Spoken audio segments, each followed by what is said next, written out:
ദൈവനാമം മഹത്വപ്പെടുമാറാട്ടെ. വീണ്ടും നമുക്ക് ഇപ്രകാരം സഭയായിട്ട് ഒരുമിച്ച് കടന്നു വരുവാനും ഈ മാധ്യമത്തിലൂടെ ഇപ്രകാരം ദൈവജനം പഠിക്കുവാനും ഒരുമിച്ചായിരിക്കുവാനും ദൈവം സഹായിച്ചു. അതുകൊണ്ട് ദൈവത്തെ സ്തുതിക്കുകയും ദൈവത്തെ മഹത്വപ്പെടുത്തുകയും ചെയ്യുന്നു.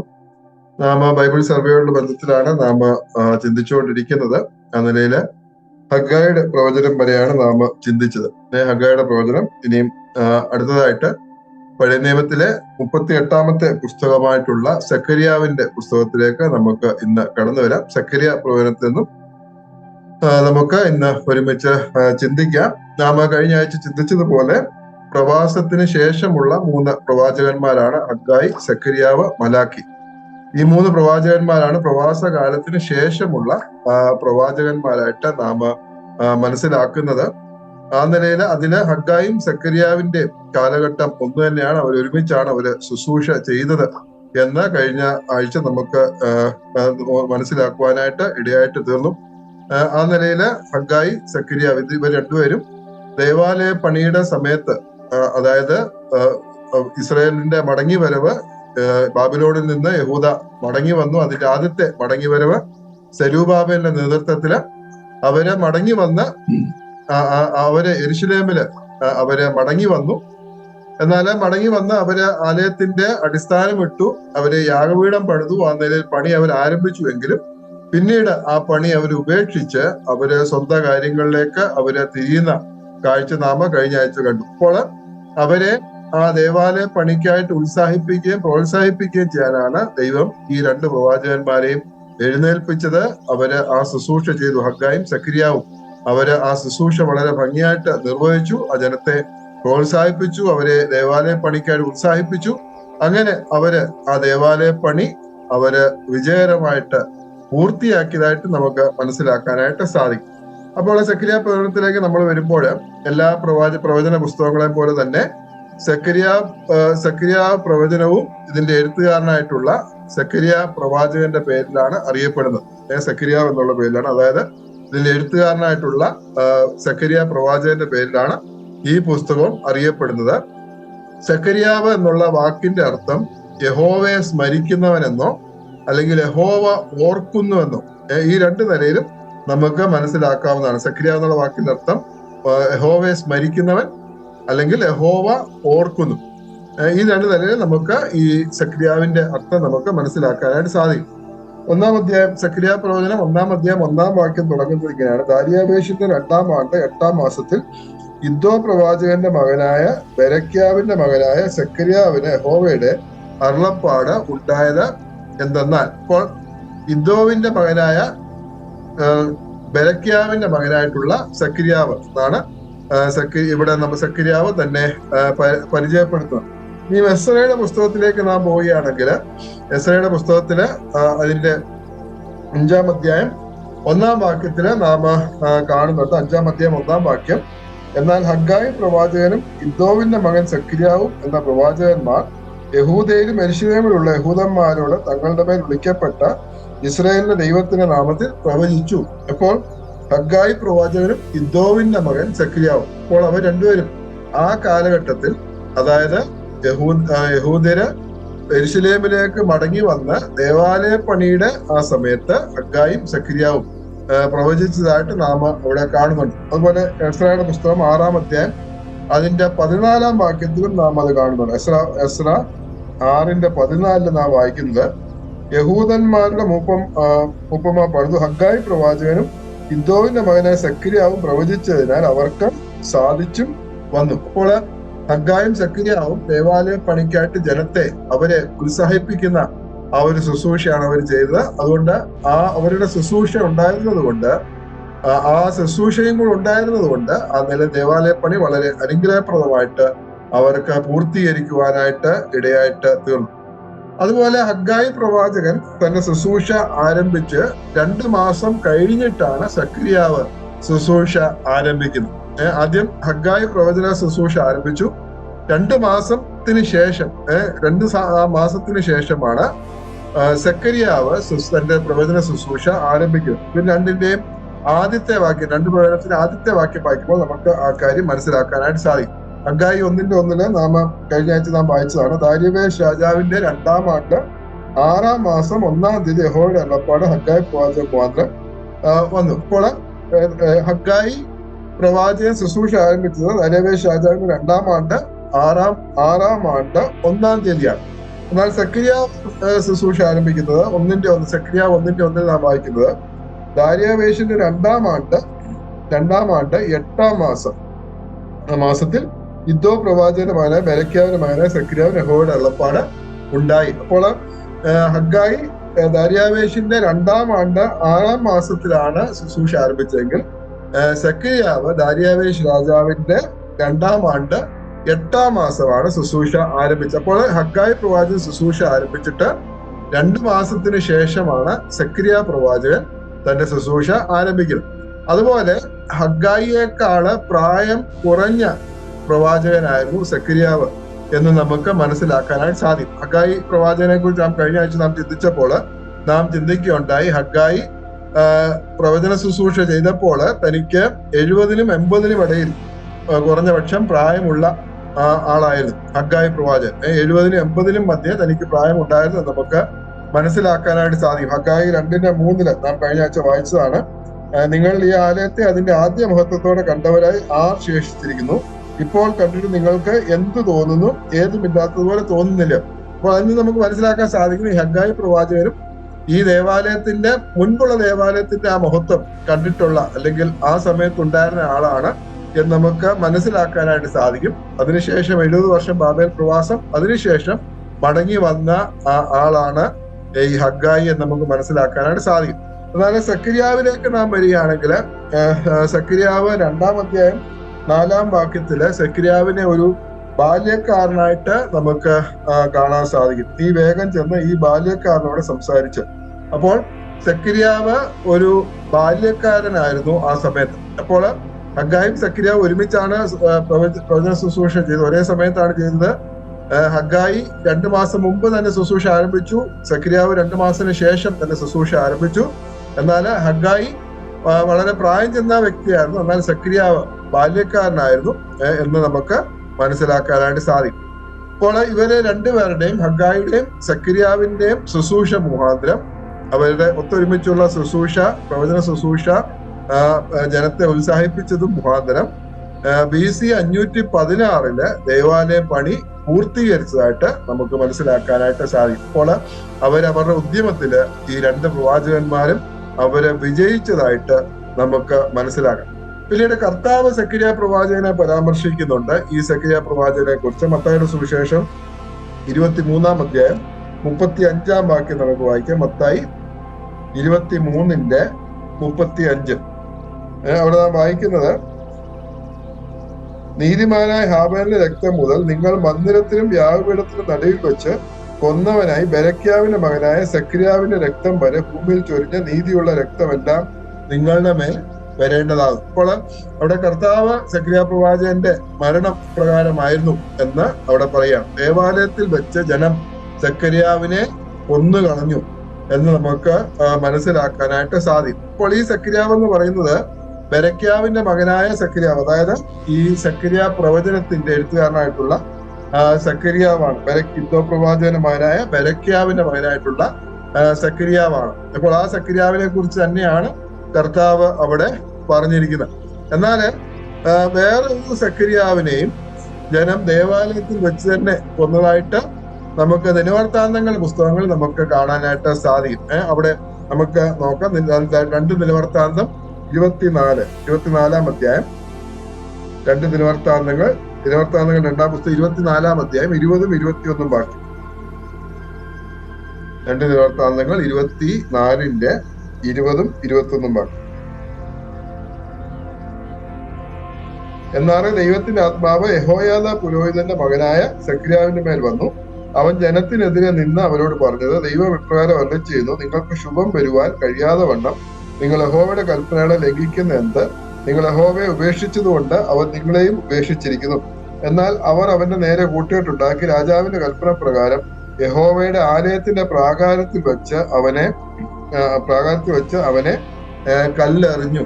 അപ്പോൾ ആ സെക്കരിയാവ്, അതായത് യഹോയാദയുടെ മകൻ സെക്കരിയാവ്, ആ സെക്കരിയാവിനെയും ജനം ദേവാലയത്തിൽ വെച്ച് കൊല്ലുകയായിരുന്നു.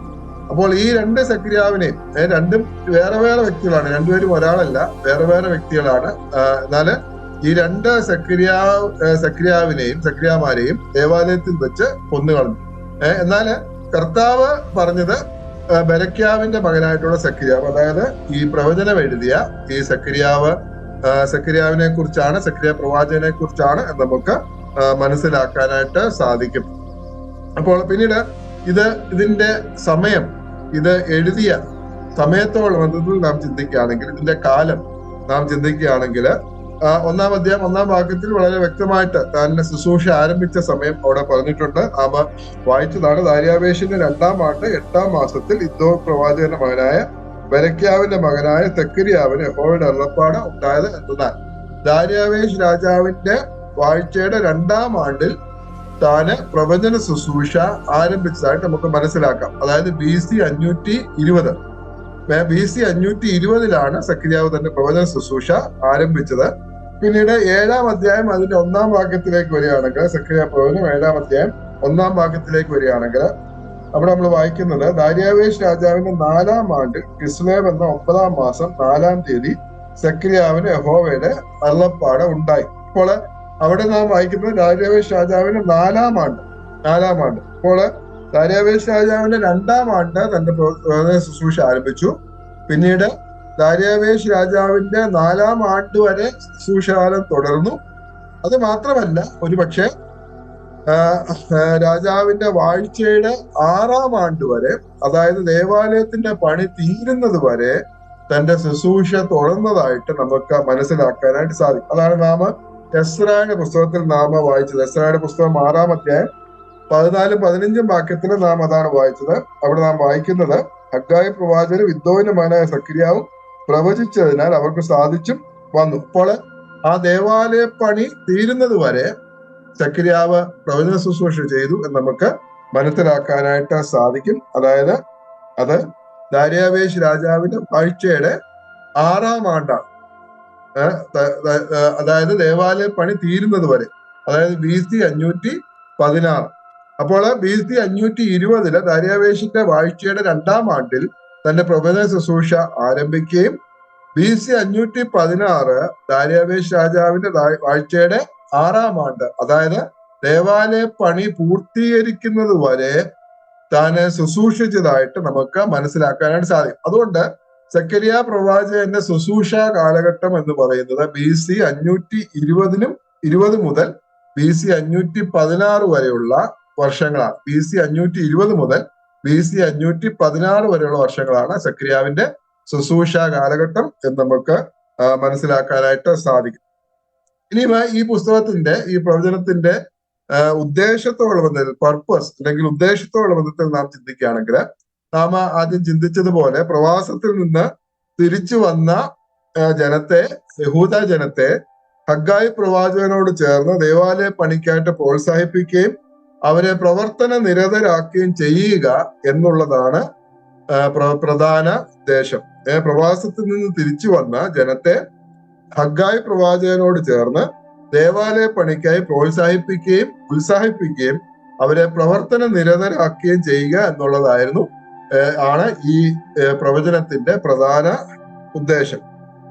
അവരെ ദേവാലയ പണി ഉപേക്ഷിച്ച്, നാം കഴിഞ്ഞ ആഴ്ച നാം ചിന്തിച്ചതുപോലെ ദേവാലയ പണി ഉപേക്ഷിച്ച് ഉദാസീനതയുള്ളവരായിട്ട് തീരുകയും സ്വന്തം കാര്യങ്ങൾക്ക്, സ്വന്തം ഭവന നിർമ്മാണം, അതുപോലെ കൃഷിപ്പണി, അങ്ങനെ സ്വന്തം ദൈവത്തിന്റെ വേല വിട്ടിട്ട്, ദേവാലയ പണി വിട്ടിട്ട് അവര് സ്വന്തം കാര്യങ്ങൾക്കായിട്ട് അവര് പുറകെ പോയതുകൊണ്ട് യഹോവയുടെ കോപം അവരുടെ മേലെ വന്നിരിക്കുന്നുവെന്നും അവർ തങ്ങളെ തന്നെ താഴ്ത്തി ദൈവത്തിങ്കിലേക്ക് അവർ മടങ്ങി വരുമെങ്കിൽ അവർക്ക് നല്ലൊരു ഭാവി ഉണ്ടാകുമെന്നും ഇവിടെ പ്രവാചകൻ അറിയിക്കുന്നതായിട്ട് നമുക്ക് മനസ്സിലാക്കാനായിട്ട് സാധിക്കും.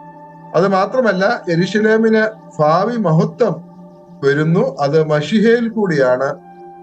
മശിഹയിലൂടെയാണ് ആ ഭാവി മഹത്വം വരുവാൻ പോകുന്നത് എന്നുള്ള കാര്യവും ഇവിടെ പ്രവാചകൻ ഈ പുസ്തകത്തിൽ പറയുന്നതായിട്ട് നമുക്ക് മനസ്സിലാക്കാനായിട്ട് സാധിക്കും. അപ്പോൾ പ്രവാസിൽ നിന്ന് തിരിച്ചു വന്ന ജനത്തെ അവരെ ദൈവാലയ പണിക്കായിട്ട് ഉത്സാഹിപ്പിക്കുകയും പ്രവർത്തന നിരതരാക്കുകയും ചെയ്യുക എന്നുള്ള ആ ഒരു ഉദ്ദേശമാണ് ഹഗ്ഗായി പ്രവാചകനോട് ചേർന്ന് തന്നെ സക്കരിയ പ്രവാചകനും ഉണ്ടായിരുന്നത്. ആ നിലയിലാണ് അവര് രണ്ടുപേരും ശുശ്രൂഷിച്ചത് നമുക്ക് മനസ്സിലാക്കാനായിട്ട് സാധിക്കും. അവർ ആ ഉദ്യമത്തിൽ വിജയിച്ചതായിട്ട് തന്നെ നമുക്ക് മനസ്സിലാക്കാനായിട്ട് സാധിക്കും. ഇനി ഇതിന്റെ എഴുത്തുകാരനുള്ള ബന്ധത്തിൽ നാം ആദ്യം ചിന്തിച്ചതുപോലെ ഇദ്ദോവിന്റെ മകനായ ബെരക്യാവിന്റെ മകനായിട്ടുള്ള സക്കരിയ പ്രവാചകനാണ് ഈ പുസ്തകം എഴുതിയത് എന്ന് നമുക്ക് മനസ്സിലാക്കാനായിട്ട് സാധിക്കും. 1-ാം അധ്യായം 1-ാം വാക്യം, 1-ാം അധ്യായം 7-ാം വാക്യം, അതുപോലെ 7-ാം അധ്യായം 1-ാം വാക്യം, ഈ മൂന്നിടത്തും നമുക്ക് ആ കാര്യം കാണാനായിട്ട് സാധിക്കും. 1-ാം അധ്യായം 1-ാം വാക്യം നാം വായിച്ചതാണ്. 1-ാം അധ്യായം 7-ാം വാക്യത്തില് ദാര്യാവേശിന്റെ 2-ാം ആണ്ടിൽ ശബാത്ത് മാസമായ 11-ാം മാസം 24-ാം തീയതി ഇദ്ദോവിന്റെ മകനായ ബെരക്യാവിന്റെ മകനായ സക്കരിയ പ്രവാചകൻ യഹോവയുടെ അരുളപ്പാട് ഉണ്ടായത് എന്തെന്നാൽ. അതുപോലെ 7-ാം അധ്യായം 1-ാം വാക്യം, ദാര്യാവേശ് രാജാവിന്റെ 4-ാം ആണ്ടിൽ കിസ്ലേവ് എന്ന 9-ാം മാസം 4-ാം തീയതി സക്കരിയാവിന് യഹോവയുടെ അരുളപ്പാട് ഉണ്ടായി. അപ്പോൾ ഇവിടെ എല്ലാം സക്കരിയാവിന് യഹോവയുടെ അരുളപ്പാടുണ്ടായി. ആ അരുളപ്പാടാണ് ഇവിടൊക്കെ നമുക്ക് കാണാനായിട്ട് സാധിക്കുന്നത്. അതുകൊണ്ട് ഇതിന്റെ എഴുത്തുകാരൻ പ്രവാചകനായിട്ടുള്ള ബെരക്യാവിന്റെ മകനായ ബെരക്യാവിന്റെ മകനായ സക്കരിയാവാണ് നമുക്ക് മനസ്സിലാക്കാനായിട്ട് സാധിക്കും.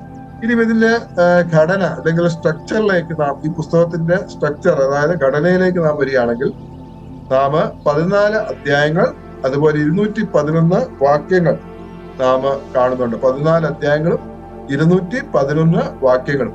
ചെറിയ പ്രവാചകന്മാരിൽ ഏറ്റവും ദൈർഘ്യമേറിയ പുസ്തകമായിട്ടാണ് ഈ സക്കരിയാവിന്റെ പ്രവചനം ഇരിക്കുന്നത്. ഹോശേയ മുതൽ മലാക്കി വരെയുള്ള ചെറിയ പ്രവാചക പുസ്തകങ്ങളുടെ ഏറ്റവും ദൈർഘ്യമുള്ള പുസ്തകമാണ്. 211 വാക്യങ്ങളും 14 അധ്യായങ്ങളുമുള്ള പുസ്തകമായിട്ട് നമുക്ക് ഇത് മനസ്സിലാക്കാനായിട്ട് സാധിക്കും. ഇനി ഇതിന്റെ ഉള്ളടക്കത്തിലേക്ക് നമ്മൾ വരികയാണെങ്കിൽ പ്രധാനമായിട്ടും 2 ഭാഗമാണ് ഈ പ്രവചന പുസ്തകത്തിന് ഉള്ളത്. 1 മുതൽ 8 വരെയുള്ള അധ്യായങ്ങൾ നാം വായിക്കുകയാണെങ്കിൽ അവിടെ പ്രധാനമായിട്ടും ദർശനങ്ങൾ, പ്രവാചകൻ ഉണ്ടായ ദർശനങ്ങളാണ് നാം കാണുന്നതെങ്കിൽ 9 മുതൽ 14 വരെയുള്ള അധ്യായങ്ങളിൽ പ്രധാനമായിട്ടും പ്രവചനങ്ങളാണ് നാം കാണുന്നത്. 1 മുതൽ 8 വരെയുള്ള അധ്യായങ്ങളില് ദർശനങ്ങളും അതുപോലെ 9 മുതൽ 14 വരെയുള്ള അധ്യായങ്ങളില് പ്രവചനങ്ങളും നമുക്ക് ആ നിലയിൽ കാണാനായിട്ട് സാധിക്കും. ഇനിയും 1 മുതൽ 8 വരെയുള്ള ദർശനങ്ങൾ ഏതൊക്കെയാണെന്ന് നമ്മൾ നോക്കുകയാണെങ്കിൽ ചില ദർശനങ്ങളെ കുറിച്ച് നാം ഓടിച്ച് പറഞ്ഞു പോകാനായിട്ട് ആഗ്രഹിക്കുന്നു. അത് എടുത്ത് വായിക്കാനായിട്ട് നമ്മുടെ മുമ്പിൽ സമയമില്ല. 1 മുതൽ 8 വരെയുള്ള അധ്യായങ്ങളിലെ ദർശനങ്ങൾ പറഞ്ഞിരിക്കുന്നത് 1-ാം അധ്യായം 7 മുതൽ 17 വരെയുള്ള വാക്യങ്ങളിൽ നാം നോക്കുകയാണെങ്കിൽ അവിടെ കുതിരകളും അതുപോലെ കുതിരക്കാരുടെയും ദർശനം നമുക്ക് കാണാൻ സാധിക്കും. കുതിരകളും കുതിരക്കാരും. അതിന്റെ അർത്ഥം എന്ന് പറയുന്നത് തന്റെ ജനത്തിന് വേണ്ടിയുള്ള ദൈവത്തിന്റെ സംരക്ഷണം ആ ദർശനത്തിലൂടെ ദൈവം കാണിക്കുകയാണ്. കുതിരകളും കുതിരക്കാരും 1-ാം അധ്യായം 7 മുതൽ 17 വരെയുള്ള വാക്യങ്ങൾ. പിന്നീട് 1-ാം അധ്യായം 18 മുതൽ 21 വരെയുള്ള വാക്യങ്ങൾ നാം വായിക്കുകയാണെങ്കിൽ 4 കൊമ്പുകളും അതുപോലെ 4 കൊല്ലന്മാരും, 4 കൊമ്പുകളും 4 കൊല്ലന്മാരുടെയും ദർശനം 1-ന്റെ 18 മുതൽ 21 വരെയുള്ള വാക്യങ്ങളിൽ നാം കാണുന്നുണ്ട്. അവിടെ ഇസ്രായേലിന്റെ ശത്രുക്കൾ നശിപ്പിക്കപ്പെടുമെന്നും ദേവാലയ പണിയുടെ തടസ്സങ്ങൾ നീങ്ങുകയും ചെയ്യും എന്നുള്ള കാര്യം നമുക്ക് അവിടെ കാണാം. ഇസ്രായേലിന്റെ ശത്രുക്കൾ നശിപ്പിക്കപ്പെടുമെന്നും ദേവാലയ പണിയുടെ തടസ്സങ്ങൾ അത് നീങ്ങുകയും ചെയ്യും എന്നുള്ള ദർശനമായിട്ട് നമുക്കത് മനസ്സിലാക്കാം. പിന്നെ 2-ാം അധ്യായത്തിലേക്ക് നമ്മൾ വരികയാണെങ്കിൽ 2-ാം അധ്യായത്തില് കയ്യിൽ അളവുനൂൽ പിടിച്ചിരിക്കുന്ന പുരുഷന്റെ ദർശനം നാം അവിടെ കാണുന്നുണ്ട്. അവിടെ യെരുശലേം നഗരം പണിയപ്പെടുമെന്നും ദൈവം അതിൽ വസിച്ച് അതിന്റെ ചുറ്റും തീമതിലായിരുന്ന് അതിനെ സൂക്ഷിക്കുകയും ചെയ്യും എന്ന് ആ ദർശനം നമുക്ക് മനസ്സിലാക്കാൻ സാധിക്കും. യെരുശലേം നഗരം പണിയപ്പെടും, അതുപോലെ ദൈവം അതിൽ വസിച്ച് അതിന് ചുറ്റും തീമതിലായിരുന്ന് അതിനെ സൂക്ഷിക്കുകയും ചെയ്യും. അതാണ് കയ്യിൽ അളവുനൂൽ പിടിച്ചിരിക്കുന്ന ഒരു പുരുഷന്റെ ദർശനം നമുക്ക് അവിടെ കാണുന്നു. ഇനി 3-ാം അധ്യായത്തിലേക്ക് നമ്മൾ വരികയാണെങ്കിൽ അവിടെ മുഷിഞ്ഞ വസ്ത്രം ധരിച്ച മഹാപുരോഹിതനായ യോശുവയെ നാം അവിടെ കാണുന്നുണ്ട്. മുഷിഞ്ഞ വസ്ത്രം ധരിച്ച മഹാപുരോഹിതനായ യോശുവയുടെ ദർശനമാണ് 3-ാം അധ്യായത്തില് നാം അവിടെ കാണുന്നത്. അതിന്റെ അർത്ഥം എന്ന് പറഞ്ഞാല് പൗരോഹിത്യം ശുദ്ധീകരിക്കപ്പെടും, അതുപോലെ ദേശത്തിലെ സകല മാലിന്യവും അകൃത്യവും അത് ദൂരീകരിക്കുകയും ചെയ്യും എന്നുള്ള കാഴ്ച നമുക്ക് അവിടെ മനസ്സിലാക്കാനായിട്ട് സാധിക്കും. പിന്നീട് 5-ാമത്തെ ദർശനം 4-ാം അധ്യായത്തിലേക്ക് നമ്മൾ വരിക. 4-ാം അധ്യായത്തില് അവിടെ നാം കാണുന്നു പൊന്നുകൊണ്ടുള്ള വിളക്ക് തണ്ടും അതുപോലെ 2 ഒലിവ് വൃക്ഷങ്ങളും, പൊന്നുകൊണ്ടുള്ള വിളക്ക് തണ്ടും അതുപോലെ 2 ഒലിവ് വൃക്ഷങ്ങളും എന്നുള്ള ദർശനം നമുക്കവിടെ കാണാൻ സാധിക്കും. ആ 2 ഒലിവ് വൃക്ഷങ്ങൾ എന്ന് പറയുന്നത് അത് വേറെ ആരുമല്ല, മഹാപുരോഹിതനായിട്ടുള്ള യോശുവയും അതുപോലെ സെരൂബാബേലുമാണ്. സെരൂബാബേലും യോശുവയുമാണ് 2 ഒലിവ് വൃക്ഷങ്ങൾ. അപ്പോൾ യോശുവയും സെരൂബാബേലും മുഖാന്തരം ദേവാലയത്തിലെ വിളക്ക് അത് ശക്തിയായിട്ട് പ്രകാശിക്കും എന്ന് അവിടെ നമുക്ക് മനസ്സിലാക്കാനായിട്ട് സാധിക്കും. പിന്നീട് 6ാമത്തെ ദർശനം എന്ന് പറഞ്ഞാൽ 5-ാം അധ്യായം 1 മുതൽ 4 വരെയുള്ള വാക്യങ്ങളില്, 5-ാം അധ്യായം 1 മുതൽ 4 വരെയുള്ള വാക്യങ്ങളില് അവിടെ പാറിപ്പോകുന്ന ചുരുൾ നാം അവിടെ കാണുന്നുണ്ട്. പാറിപ്പോകുന്ന ചുരുൾ 5-ാം അധ്യായം 1 മുതൽ 4 വരെയുള്ള വാക്യങ്ങൾ. പാറിപ്പോകുന്ന ചുരുൾ അവിടെ ദുഷ്ടന്മാർക്ക് വരാൻ പോകുന്ന ശാപവും അതുപോലെ ദുഷ്ടന്മാരെ എന്നേക്കുമായി നശിപ്പിച്ചു കളയും ചെയ്യും എന്നുള്ള കാര്യം ആ ദർശനത്തിലൂടെ അവിടെ ദൈവം മനസ്സിലാക്കുന്നു. പാറിപ്പോകുന്ന ചുരുൾ, ദുഷ്ടന്മാർക്ക് വരുവാൻ പോകുന്ന ശാപവും അതുപോലെ ദുഷ്ടന്മാർ എന്നേക്കുമായിട്ട് അവരെ നശിപ്പിച്ചു കളയുകയും ചെയ്യും എന്ന് അതിലൂടെ മനസ്സിലാക്കാനായിട്ട് സാധിക്കും. പിന്നെ 7ാമത്തെ ദർശനം എന്ന് പറഞ്ഞാൽ 5-ാം അധ്യായം 5 മുതൽ 11 വരെയുള്ള വാക്യം. 5-ാം അധ്യായം 5 മുതൽ 11 വരെയുള്ള വാക്യങ്ങളിൽ 7ാമത്തെ ദർശനം നാം കാണുന്നുണ്ട്. അവിടെ പുറപ്പെടുന്ന ഏഫയുടെ ദർശനം നമുക്കവിടെ കാണാൻ സാധിക്കും. അതായത് ദേശത്ത് നിന്ന് ദുഷ്ടത പരിപൂർണമായിട്ട് നിർമാർജനം ചെയ്യും എന്നുള്ള വസ്തുത നമുക്കവിടെ മനസ്സിലാക്കാനായിട്ട് സാധിക്കും. അപ്പോൾ ദുഷ്ടത നിർമാർജനം ചെയ്യും, അത് കാണിക്കാനായിട്ട് പുറപ്പെടുന്ന ഏഫയുടെ ദർശനം ദൈവം അവിടെ കാണിക്കുന്നുണ്ട്. പിന്നെ 8ാമത്തെ ദർശനം എന്ന് പറഞ്ഞാൽ 6-ാം അധ്യായത്തിലേക്ക് വരുമ്പോൾ 6-ാം അധ്യായം 1 മുതൽ 8 വരെയുള്ള വാക്യങ്ങളില് അവിടെ 4 രഥങ്ങൾ നാം കാണുന്നുണ്ട്. 4 രഥങ്ങൾ. അത് അതിന്റെ അർത്ഥം ദൈവത്തിന്റെ പരിപാലനം ജനത്തിന്മേലും അതുപോലെ ദേവാലയത്തിന്മേലും ഉണ്ടായിരിക്കും എന്നുള്ള അർത്ഥം നമുക്ക് മനസ്സിലാക്കാനായിട്ട് സാധിക്കും. അപ്പോൾ അങ്ങനെ ചില ദർശനങ്ങളാണ് ആദ്യത്തെ 8 അധ്യായങ്ങളിൽ നാം കാണുന്നത്. ഈ സക്കരിയ പ്രവചനം എന്ന് പറയുന്നത് മശിഹ പ്രവചനങ്ങളാൽ സമ്പുഷ്ടമായിട്ടുള്ള ഒരു പുസ്തകമാണ്. മശിഹയെ കുറിച്ചുള്ള അനേക പ്രവചനങ്ങൾ നമുക്ക് ഈ പ്രവചനത്തിൽ, സക്കരിയ പ്രവചനത്തിൽ നമുക്ക് കാണാനായിട്ട് സാധിക്കും. മശിഹയെ കുറിച്ചുള്ള പരാമർശങ്ങളോ അല്ലെങ്കിൽ മശിഹയെ കുറിച്ചുള്ള, കർത്താവിനെ കുറിച്ചുള്ള പ്രവചനങ്ങളോ നമുക്ക് ഈ ഒരു ചെറിയ പുസ്തകത്തിൽ നമുക്ക് ധാരാളമായിട്ട് കാണാനായിട്ട് സാധിക്കും. അതിലെ ചില കാര്യങ്ങൾ മാത്രം, എല്ലാം നമുക്ക് നോക്കാനായിട്ട് സമയമില്ല. അതില് ചില കാര്യങ്ങൾ മാത്രം നമുക്ക് ചിന്തിക്കാം. ഒന്നാമതായിട്ട് മശിഹയെ കുറിച്ച് പറഞ്ഞിരിക്കുന്നത് എന്റെ ദാസനായ മുള. 3-ാം അധ്യായം അതിന്റെ 8-ാം വാക്യം. 3-ാം അധ്യായം 8-ാം വാക്യം. മഹാപുരോഹിതനായ യോശുവേ, നീയും നിന്റെ മുമ്പിൽ ഇരിക്കുന്ന നിന്റെ കൂട്ടുകാരും കേട്ടുകൊള്ളുവീൻ. അവർ അത്ഭുത ലക്ഷണ പുരുഷന്മാരല്ലോ. ഞാൻ എന്റെ ദാസനായ മുള എന്നവനെ വരുത്തും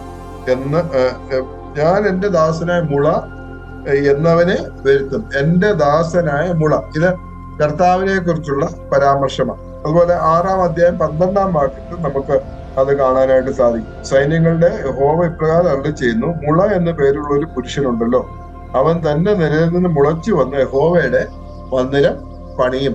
അപ്പോൾ അവിടെയും കർത്താവിനെ കുറിച്ച് നമുക്ക് കാണാനായിട്ട് സാധിക്കും. യെശയ്യാ പ്രവചനത്തിലും അതുപോലെ യിരെമ്യാ പ്രവചനത്തിലും ഒക്കെ ഇതേ കാര്യം പല ആവർത്തി നമുക്ക് കാണാനായിട്ട് സാധിക്കും.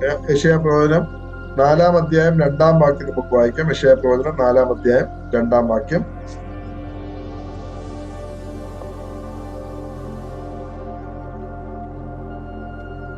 യെശയ്യാ പ്രവചനം 4-ാം അധ്യായം 2-ാം വാക്യം.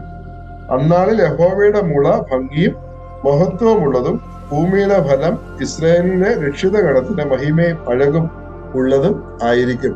അതുപോലെ യിരെമ്യാ പ്രവചനം 23-ാം അധ്യായം അതിന്റെ 5-ാം വാക്യം. യിരെമ്യാവ് 23:5.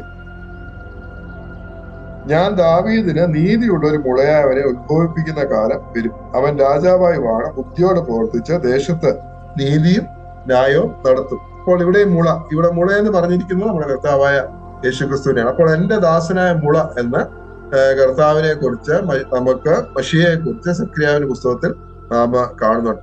പിന്നീട് കർത്താവിനെ കുറിച്ച് നാം സക്രിയ പ്രവചനത്തിൽ നാം കാണുന്നത് രാജാവും പുരോഹിതനുമായ ക്രിസ്തുവിനെ നമുക്ക് കാണാൻ സാധിക്കും. ഒരേ സമയത്ത് രാജാവും പുരോഹിതനുമായിട്ടുള്ള ക്രിസ്തു. 6-ാം അധ്യായം അതിന്റെ 13-ാം വാക്യം. സെക്കരിയാവ് 6-ാം അധ്യായം 13-ാം വാക്യം. അവൻ തന്നെ യഹോവയുടെ മന്ദിരം പണിയും, അവൻ ബഹുമാന ഭൂഷണം ധരിച്ച് സിംഹാസനത്തിൽ ഇരുന്നുവാനും അവൻ സിംഹാസനത്തിൽ പുരോഹിതനുമായിരിക്കും. ഇരുവർക്കും തമ്മിൽ സമാധാന മന്ത്രണം ഉണ്ടായിരിക്കും. അപ്പോൾ ഒരേ സമയം സിംഹാസനത്തിൽ വാഴുന്നവനും അതുപോലെ പുരോഹിതനും, ഈ രണ്ട് നമുക്കിത് കർത്താവിനെ കുറിച്ചാണ് നമുക്ക് മനസ്സിലാക്കാനായിട്ട് സാധിക്കും. അതായത് രാജാവും പുരോഹിതനുമായ ക്രിസ്തുവിനെ നമുക്ക് അവിടെ കാണാനായിട്ട് സാധിക്കും. പിന്നീട് 9-ാം അധ്യായം 9-ാം വാക്യം നമുക്ക് വളരെ പരിചിതമുള്ളതാണ്. പുതിയ നിയമത്തിലും അത് പറഞ്ഞിട്ടുണ്ട്. 9-ാം അധ്യായം 9-ാം വാക്യം: സിയോൻ പുത്രിയെ ഉച്ചത്തിൽ ഘോഷിച്ചാനന്ദിക്കുക, യെരൂശലേം പുത്രിയെ ആർപ്പിടുക. ഇതാ നിന്റെ രാജാവ് നിന്റെ അടുക്കൽ വരുന്നു, അവൻ നീതിമാനും ജയശാലിയും താഴ്മയും ഉള്ളവനുമായി കഴുതപ്പുറത്തും പെൺ കഴുതയുടെ കുട്ടിയായ ചെറു കഴുതപ്പുറത്തും കയറി വരുന്നു. ഇത് കർത്താവിന്റെ യെരൂശലേമിലേക്കുള്ള ക്രിസ്തുവിന്റെ പ്രവേശനമാണ്. ക്രിസ്തുവിന്റെ ജൈത്ര യാത്രയാണ് നമുക്ക് കാണാനായിട്ട് സാധിക്കുന്നത്. കഴുതപ്പുറത്ത് യെരൂശലേമിലേക്ക് ജൈത്രയാത്ര നടത്തുന്ന കർത്താവിന്റെ ആ ഒരു കർത്താവിനെ കുറിച്ചുള്ള പ്രവചനം നമുക്ക് ഇവിടെ കാണാനായിട്ട് സാധിക്കും. പിന്നീട് 11-ാം അധ്യായത്തിലേക്ക് വരുമ്പോൾ 11-ാം അധ്യായം അതിന്റെ 12-ഉം 13-ഉം വാക്യം. 11-ന്റെ 12-ഉം 13-ഉം അവിടെ: ഞാൻ അവരോട്, നിങ്ങൾക്ക് മനസ്സുണ്ടെങ്കിൽ എന്റെ കൂലി തരുവിൻ, ഇല്ലെന്ന് വരികിൽ തരേണ്ട എന്ന് പറഞ്ഞു. അങ്ങനെ അവർ എന്റെ കൂലിയെ 30 വെള്ളിക്കാശ് തൂക്കി തന്നു. എന്നാൽ യഹോവ എന്നോട്, അത് ഭണ്ഡാരത്തിൽ ഇട്ട് കളക, അവർ എന്നെ മതിച്ചിരിക്കുന്ന മനോഹരമായ വില തന്നെ എന്ന് കൽപ്പിച്ചു. അങ്ങനെ ഞാൻ ആ 30 വെള്ളിക്കാശ് വാങ്ങി യഹോവയുടെ ആലയത്തിലെ ഭണ്ഡാരത്തിൽ ഇട്ട് കളഞ്ഞു. അപ്പോൾ ക്രിസ്തുവിനെ ഒറ്റിക്കൊടുക്കും, 30 വെള്ളിക്കാശിന് ഒറ്റിക്കൊടുക്കുന്ന ആ ഒരു പ്രവചനം നമുക്ക് ഇവിടെ കാണാനായിട്ട് സാധിക്കും. പിന്നീട് 13-ാം അധ്യായം അതിന്റെ 7-ാം വാക്യത്തിലേക്ക് വരികയാണെങ്കിൽ 13-ാം അധ്യായം 7-ാം വാക്യം: വാളെ എന്റെ ഇടയന്റെ നേരെയും എന്റെ കൂട്ടാളിയായ പുരുഷന്റെ നേരെയും ഉണരുക എന്ന് സൈന്യങ്ങളുടെ യഹോവയുടെ അരുളപ്പാട്. ആടുകൾ ചിതറിപ്പോകേണ്ടതിന് ഇടയനെ വെട്ടുക, ഞാൻ ചെറിയവരുടെ നേരെ കൈതിരിക്കും. അപ്പോൾ ക്രിസ്തുവിന്റെ മരണവും അതുപോലെ കഷ്ടാനുഭവം മരണത്തെ കുറിച്ചുള്ള പ്രവചനമായിട്ട് നമുക്ക് കാണാൻ സാധിക്കും. പിന്നീട് 14-ാം അധ്യായത്തിലേക്ക് വരുമ്പോൾ അവിടെ കർത്താവിന്റെ മടങ്ങി വരവ്, മഹത്വ പ്രത്യക്ഷത ആണ് 14-ാം അധ്യായത്തിൽ നമുക്ക് കാണാൻ സാധിക്കും. അതിന്റെ ക്രിസ്തുവിന്റെ 2-ാം വരവ്, അതായത് മഹത്വ പ്രത്യക്ഷ, കർത്താവ് രാജാവായിട്ട് ഈ ഭൂമിയിൽ വാഴുവാനായിട്ട് വരുന്ന കാഴ്ച നമുക്ക് കാണാം. ക്രിസ്തുവിന്റെ 2-ാം വരവ്, അതായത് മഹത്വ പ്രത്യക്ഷത നമുക്ക് കാണാം. 14-ാം അധ്യായം പ്രധാനമായിട്ട് അതിന്റെ 4-ാം വാക്യത്തിൽ നാം വായിക്കുന്നത്: അന്നാളിൽ അവന്റെ കാൽ യെരൂശലേമിനെതിരെ കിഴക്കുള്ള ഒലിവുമലയിൽ നിൽക്കും. ഒലിവുമല കിഴക്ക് പടിഞ്ഞാറായി നടുവെ പിളർന്നു പോകും. ഏറ്റവും വലിയൊരു താഴ്വര ഉളവായി വരും. മലയുടെ ഒരു പാതി വടക്കോട്ടും മറ്റേ പാതി തെക്കോട്ടും വാങ്ങിപ്പോകും. കർത്താവ് മടങ്ങി ഈ ഭൂമിയിലേക്ക് വാഴുവാനായിട്ട് വരുന്നത് താൻ ഒലിവുമലയിൽ തന്റെ കർത്താവിന്റെ കാൽ വെക്കും എന്ന് നമുക്ക് ഇവിടെ കാണാനായിട്ട് സാധിക്കും. അപ്പോൾ ഒലിവുമലയിൽ കർത്താവ് നിൽക്കും. ആ ഒലിവുമല 2ആയിട്ട് പിളർന്നു പോകും. കർത്താവ് ഈ ലോകത്തിൽ നിന്ന് സ്വർഗാരോഹണം ചെയ്തത് ഒലിവുമലയിൽ നിന്നാണ്. ഒലിവുമലയിൽ നിന്നാണ് കർത്താവ് സ്വർഗാരോഹണം ചെയ്തത്. അപ്പോൾ അന്ന് ശിഷ്യന്മാരോട് ദൂതന്മാര് പറഞ്ഞു, നിങ്ങള് ഒരു ഉയരത്തിൽ പോകുന്നവനായി കണ്ടതുപോലെ തന്നെ അവൻ മടങ്ങി വരും. അപ്പോൾ കർത്താവ് എവിടുന്നാണോ സ്വർഗാരോഹണം ചെയ്തത് അവിടെ തന്നെ ആ സ്ഥലത്ത് തന്നെ മടങ്ങി വരും. കർത്താവിന്റെ കാലം ആ ഒലിമലയിൽ വെക്കും. ആ ഒലിമല 2ആയിട്ട് പിളർന്നു പോകും. പിന്നീടുള്ള കാര്യങ്ങളൊക്കെ നമുക്ക് അറിയാവുന്നതാണ്. അപ്പോൾ അങ്ങനെ ക്രിസ്തുവിനെ കുറിച്ചുള്ള, മശിയെ കുറിച്ചുള്ള അനേക പ്രവചനങ്ങൾ നമുക്ക് ഈ സെക്കരിയാവിന്റെ പുസ്തകത്തിൽ ഇത് കൂടാതെ മറ്റു പല കാര്യങ്ങളും, പല പ്രവചനങ്ങളും നമുക്ക് ആ നിലയിൽ നമുക്ക് കാണാനായിട്ട് സാധിക്കും. ഇനിയും സെക്കരിയ പ്രവചനത്തിന്റെ ചില പ്രത്യേകതകളിലേക്ക് നമ്മൾ വരികയാണെങ്കിൽ, ഒന്നാമതായിട്ട് ഞാൻ ആദ്യം പറഞ്ഞതുപോലെ ചെറിയ പ്രവാചക പുസ്തകങ്ങളിൽ ഏറ്റവും ദൈർഘ്യമേറിയതും അതുപോലെ പുതിയ നിയമത്തിൽ ഏറ്റവും കൂടുതൽ ഉദ്ധരിക്കപ്പെട്ടിട്ടുള്ളതും സെക്കരിയാവിന്റെ പ്രവചനമാണ്. ചെറിയ പ്രവാചകന്മാരിൽ ഏറ്റവും നീളം കൂടിയത്, അതായത് ഏറ്റവും ദൈർഘ്യമേറിയതും അതുപോലെ പുതിയ നിയമത്തിൽ ഏറ്റവും അധികം ഉദ്ധരിക്കപ്പെട്ടിട്ടുള്ളതോ അല്ലെങ്കിൽ പരാമർശിച്ചിട്ടുള്ളതോ ഈ സെക്കരിയാവിന്റെ പ്രവചനമാണ് നമുക്ക് മനസ്സിലാക്കാനായിട്ട് സാധിക്കും.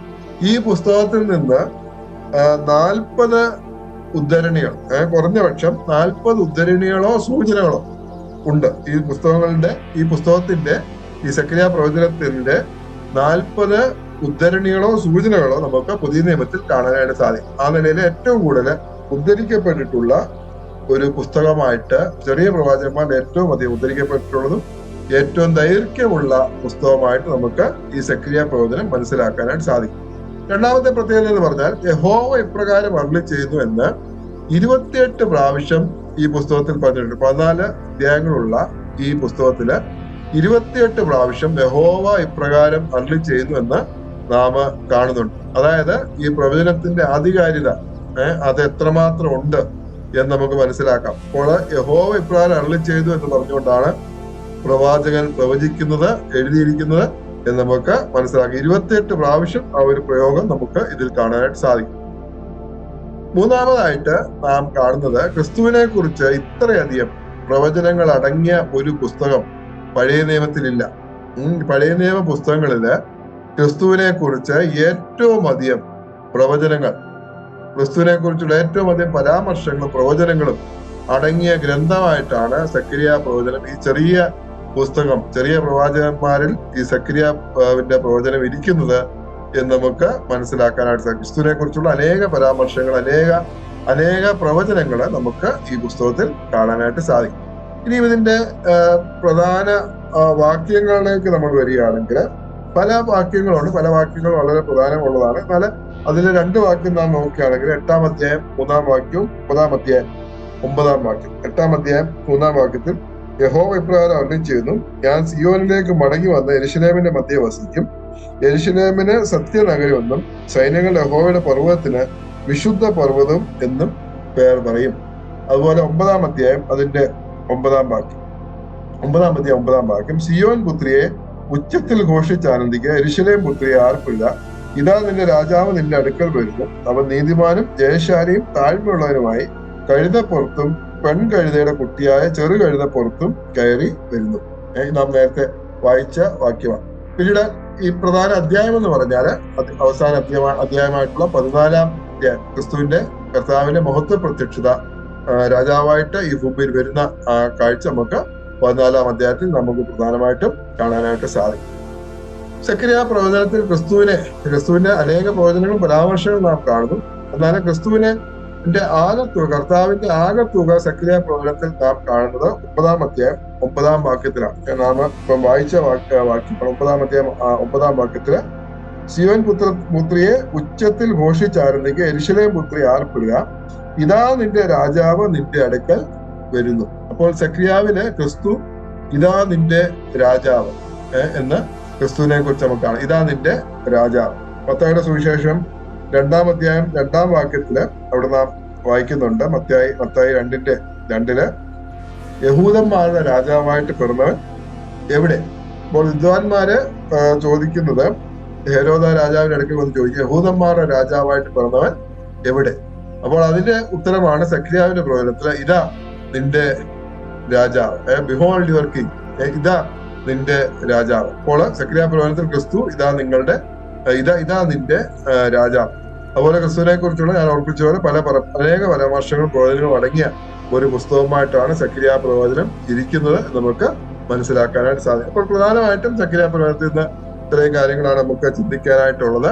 അപ്പോൾ ജനത്തെ ഉത്സാഹിപ്പിക്കുക, ദൈവാലയപ്പണി ഉപേക്ഷിച്ച് സ്വന്തം കാര്യങ്ങളിലേക്ക് തിരിഞ്ഞ ജനത്തെ ഉത്സാഹിപ്പിച്ച് അവരെ ആ പണിയിലേക്ക് മടക്കി കൊണ്ടുവരിക എന്നുള്ള ലക്ഷ്യമാണ് ഹഗ്ഗായിക്കും അതുപോലെ സെക്കരിയാവിനും ഉണ്ടായിരുന്നത് നമുക്ക് മനസ്സിലാക്കാനായിട്ട് സാധിക്കും. ദൈവം നമ്മെ ഓരോരുത്തരെയും സഹായിക്കട്ടെ. കർത്താവിന്റെ വേലയിൽ ഉത്സുകരായിട്ട് മുമ്പോട്ട് പോകാനായിട്ട് ദൈവം നമ്മെ ഏൽപ്പിച്ചിട്ടുള്ള കർത്തവ്യങ്ങള് അത് വിശ്വസ്തയോടെ നിറവേറ്റുവാനായിട്ട് ദൈവം നമ്മെ ഓരോരുത്തരെയും സഹായിക്കട്ടെ. ദൈവത്തിന്റെ വലിയ നാമം മഹത്വപ്പെടുന്നു.